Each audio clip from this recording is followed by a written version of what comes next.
Eu acredito que eu tenho muito para contribuir nessa discussão de um novo médico para uma nova medicina. Algo que eu sempre faço no começo das palestras é fazer um mini contrato aqui. Se eu conseguir gerar algum valor, algum tipo de conexão ou insight para você, esses mesmos contatos eles vão aparecer no final da palestra. Então, poxa, se conecta comigo, dá um feedback, é um jeito de eu saber como eu posso melhorar e da gente permanecer conectado em torno desse tema aí, tá bom? Esse contratinho aí que vai acontecer. Para eu falar um pouco sobre esse novo médico para a nova medicina, eu vou ter que contar uma história. Vou ter que falar um pouco da história da doutora Fernanda. A doutora Fernanda, ela é uma médica, como muitos de nós aqui, que teve uma trajetória excepcional, no caso dela. Quando ela estava na faculdade, ela foi brilhante. Ela basicamente passou por todas as esferas, camadas, atividades, instituições, ela fez de tudo e fez de tudo em alta performance. A doutora Fernanda, ela não só fez isso na faculdade, como ela fez também após a graduação, na especialidade que ela escolheu ali durante a residência, que foi cardiologia. Mas algo muito estranho aconteceu quando ela chegou ali na especialização, quando ela finalizou a especialização de cardiologia. Ela foi tomada por um sentimento muito medonho e muito horrível, que era: eu não sei o que fazer. O que eu faço agora? E ela se perguntava: mas eu fiz tudo certo.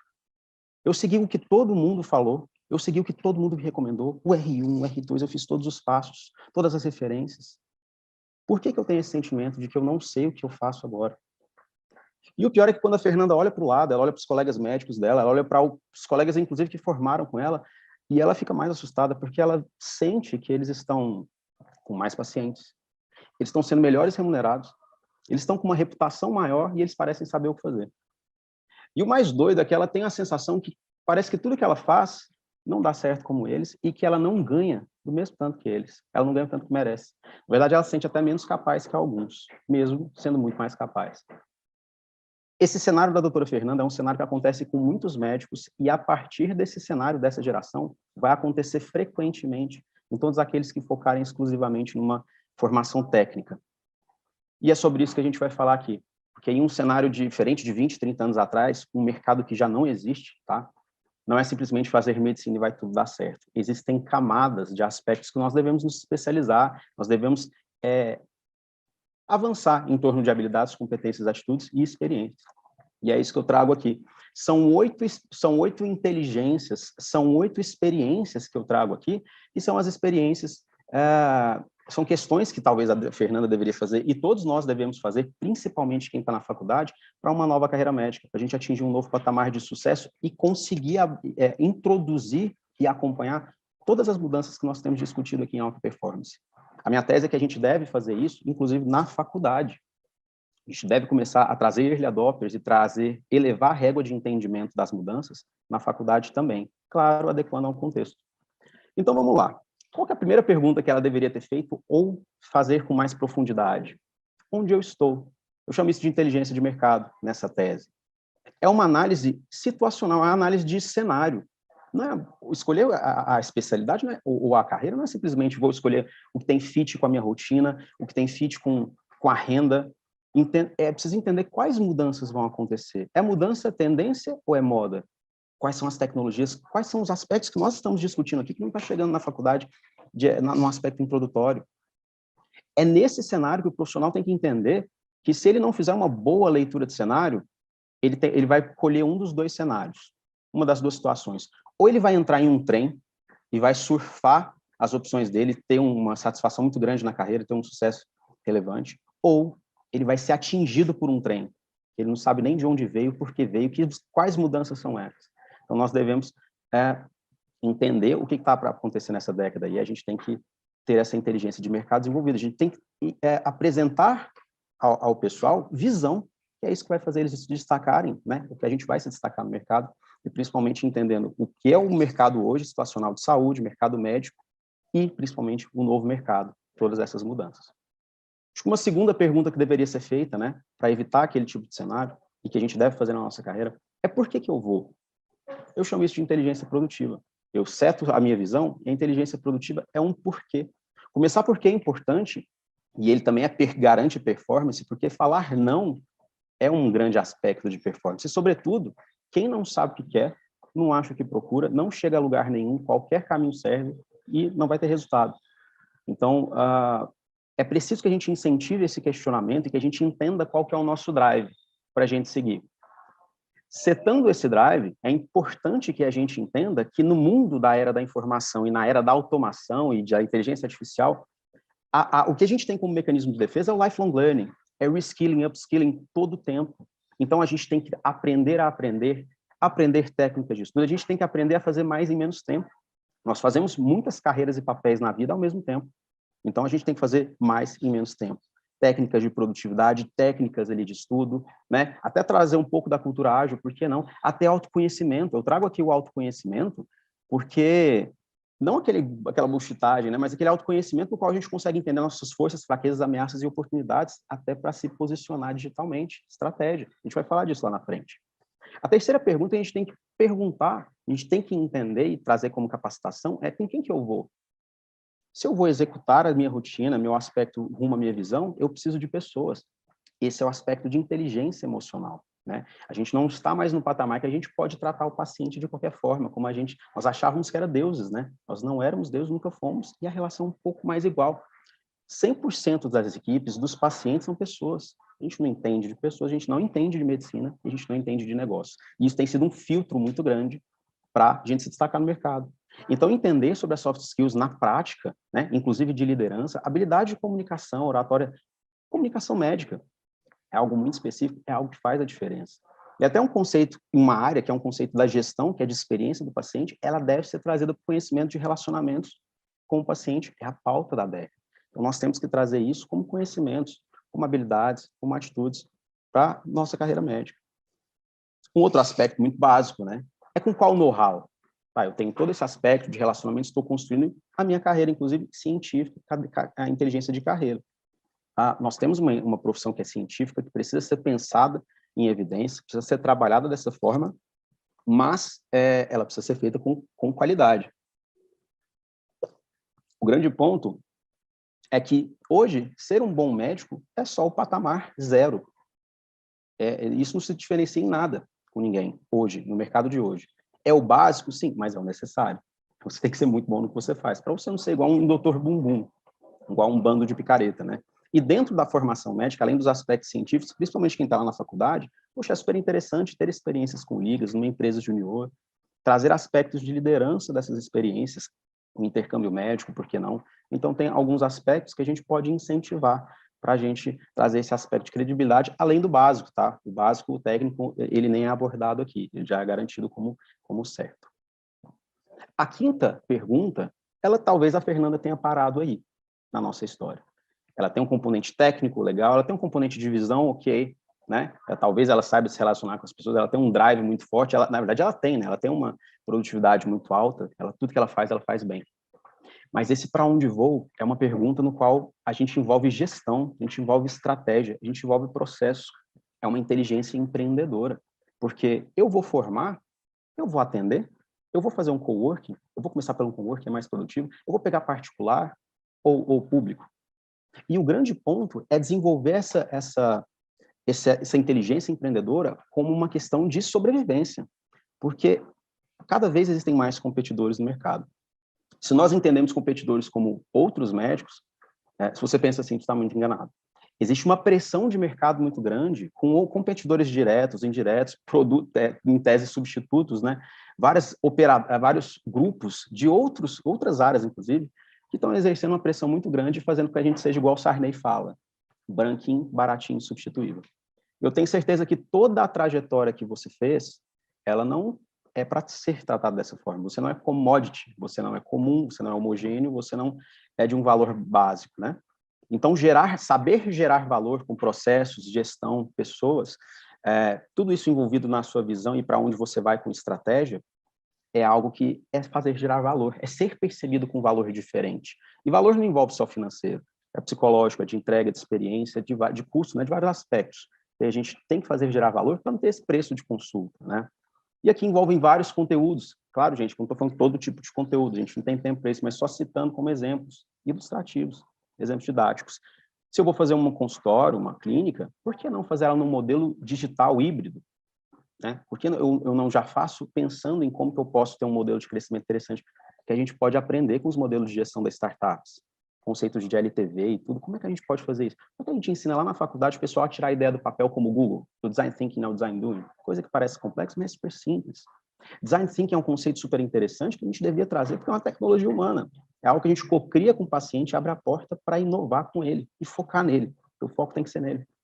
Como que a gente monta o nosso modelo de negócio? Vários aspectos, estratégia em si. E, em tese, uma pessoa que chegou até esse momento aqui do checklist didático, ela tem tudo para dar certo. Mas se ela não fez esse sexto ponto, se ela não se questionou e se capacitou nesse sexto ponto, muito provavelmente ela vai entrar para a estatística do Sebrae e vai ser uma clínica que vai fechar ou alguém que vai se endividar. Não vai dar certo e não sabe por quê. No mercado passado, talvez não precisasse disso, mas hoje, como se destacar é uma pergunta que todos nós devemos nos fazer, de maneira ética, segura, isso nem entra em discussão, mas entra num aspecto que a gente chama de inteligência digital e de posicionamento, porque o mundo é digital. Como o Dr. Shaw disse brilhantemente sobre Sócrates, não é uma questão de brigar. Aceita e vamos lá. Como fazer melhor? Se existem muitos picaretas no mundo digital, por que a gente não faz um ótimo marketing incrível? Porque cada vez que um bom médico faz um marketing bom, um picareta a menos tem espaço no mercado. É uma questão de classe, é uma questão para o nosso sucesso também. Se posicionar é uma questão que, da ciência do marketing, de mercado, traz um conceito de imprimir algo na mente do consumidor, uma imagem. Será que a imagem que temos de nós mesmos, ela está alinhada com a imagem que a gente passa digitalmente, com a imagem que o paciente, o cliente, percebe a gente? Não necessariamente isso está alinhado. Será que isso está alinhado com o meu propósito de vida?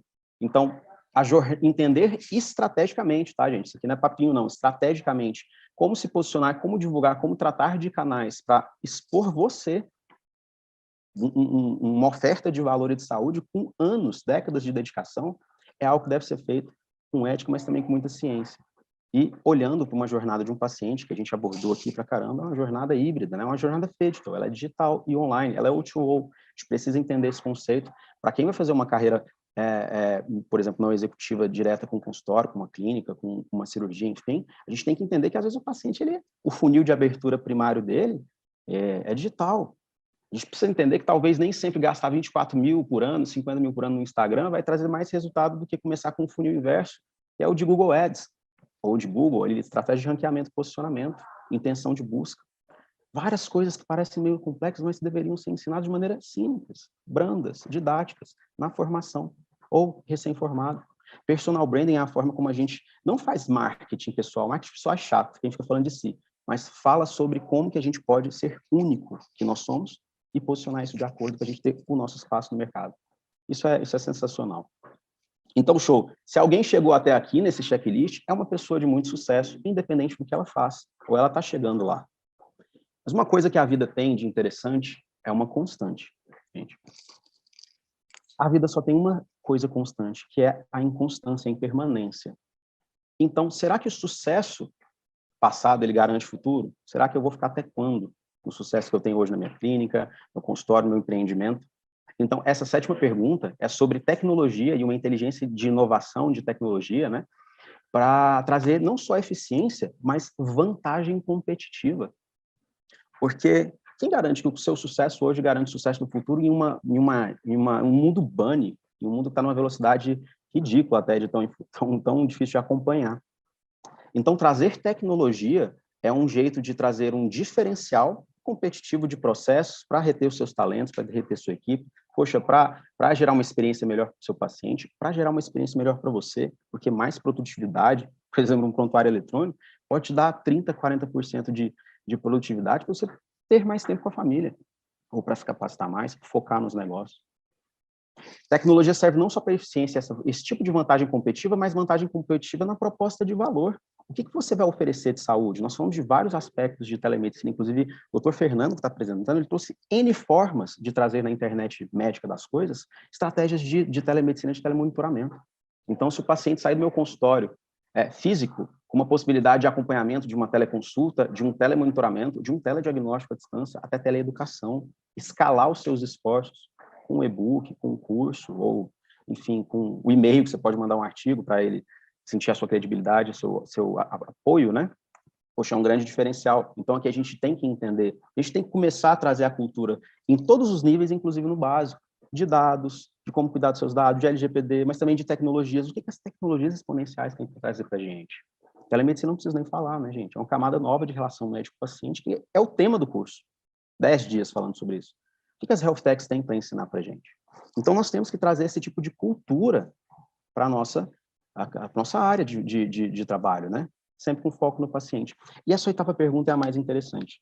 Às vezes nós temos pessoas que estão na alta performance aqui, em um nível de maiores do país.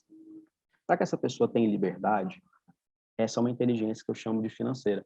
Porque do que adianta você ter feito anos, décadas de trajetória para trás, de todos os aspectos que eu mostrei, tá? E ser escravo do seu próprio negócio, do seu próprio trabalho. Liberdade é você fazer todo esse esforço, toda essa trajetória para você ter liberdade de escolha. Para você trabalhar onde quiser, como quiser, onde, quando, como, quanto, porquê. É claro que tem áreas e épocas da vida que a gente não tem. Nós estamos construindo. Mas o foco é esse, a dedicação é essa. E a entrega de saúde melhora com isso.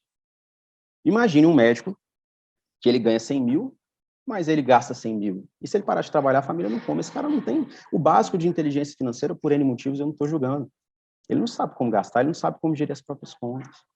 Como é que um médico que está 48 horas de plantão, que vai começar a atender agora e depois tem um plantão à noite, ele vai ofertar saúde da melhor forma? Isso não é liberdade, não vai. Inclusive, na verdade, ele corre grandes chances de perder o patrimônio dele por um processo, décadas de dedicação por falta de uma blindagem ali jurídica. Tem muita gente que é obcecada por investimentos e devemos ter, mas, poxa, na jornada, na escalada do enriquecimento, né? Não tem problema nenhum essa palavra, a gente tem que ter reserva de emergência, a gente tem que ter a nossa blindagem patrimonial, senão a gente perde isso aí tudo. Os ralos financeiros existem, a Júlia da Meet Fox fala muito isso, né? Existem vários ralos da gestão médica, tem clínicas, serviços de anestésico, durante 10, 15 anos perdem 1 milhão. Por erro? Não. Por erro próprio, técnico? Não, de contabilidade. Então, nós temos que ter esse tipo de conhecimento para os nossos esforços valerem a pena. Então, falei muito aqui de algumas perguntas que a Fernanda deveria fazer, ou que nós todos devemos fazer em algum momento da carreira, e que se traduzem em inteligências, e que trazem ganhos para a nossa carreira, que trazem aspectos estratégicos da nossa carreira, e que nós devemos trazer e inovar em 8 camadas, essa nona aí a gente vai falar só no final do ano, talvez no ano que vem, para a gente ter adaptar a nova realidade. Porque não adianta a gente brigar com essa nova realidade, ela já está aí. E, inclusive, essas 8 camadas, essas 8 experiências, competências, habilidades, tudo isso serve para qualquer carreira médica. E aqui eu faço um posicionamento bem atípico, eu acho muito rural, gente, muito interiorano, com todo respeito, não é ofensivo. O Brasil é muito subdesenvolvido, a gente pensar que medicina é só clínica e cirurgião. Existem várias pessoas meio que enrustidas querendo fazer carreiras incríveis e elas não têm coragem, isso não foi incentivado, ou às vezes existem carreiras que ainda vão ser formadas. Todas elas podem gerar valor nesse universo infinito que é a medicina, e, inclusive, cada uma delas pode se beneficiar dessa lógica de conteúdos, dessas 8 camadas. A questão precisa ser personalizado, o plano, né, autodirecionado, porque cada um tem um plano de vida, cada um está em um momento, e cada trajetória requer intensidades e profundidades diferentes. Esse que é o ponto. Tudo isso, gente, é uma tese para a gente discutir o que é um novo médico para uma nova medicina, e que, inclusive, nesse dia de hoje, eu tive um privilégio muito grande, porque o nível foi altíssimo, muito, muito alto. E esse tipo de discussão, esse tipo de profissional que está palestrando aqui hoje, ele pode ser formado, ele pode ser incentivado, ele pode ter a cultura, o conhecimento técnico, mesmo que introdutório, ele pode ser um olhador para alguém que está sendo trainee ali, já com uma visão durante a formação. Imagina a possibilidade de ver problemas ali, né, e resolver. E estou acabando aqui, vou tomar 1 minuto, 2 minutos a mais do tempo de vocês, só para dizer que existe um portal que a gente está finalizando aí, que é o inovaçãomedica.tech. Ele traz toda essa tese que a gente está começando a construir sobre fazer das carreiras mais destacadas, sim, mas mais tecnológicas e humanizadas, mais atualizadas, mais preparadas para essa década. E, com certeza, vocês vão olhar aqui como nível alto e vai ver que lá a gente está meio que começando. E a questão não é julgar, é vem ajudar. Então, fica o convite para vocês serem parceiros, enquanto colunistas, enquanto cursos, eventos que a gente divulga lá, enquanto algum tipo de serviço, produto que a gente possa fazer junto ou divulgar junto, a ideia é a gente construir essa régua de cultura e visão de inovação junto. E em agosto, toda essa experiência que vocês viram, não foi por acaso, meio Netflix, é uma experiência que a gente vai ter na nossa plataforma. Que a lógica é ser prática, ser leve, ser deliciosa mesmo. Porque para a gente fazer mais do que a obrigação, que é uma faculdade já pesada, que é a carreira médica que já é pesada, a gente tem que fazer de maneira mais leve, mais didática e mais moderna. É isso que a gente vai fazer na plataforma de inovação médica, tá bom? Era isso que eu tinha para falar, agradeço muito vocês.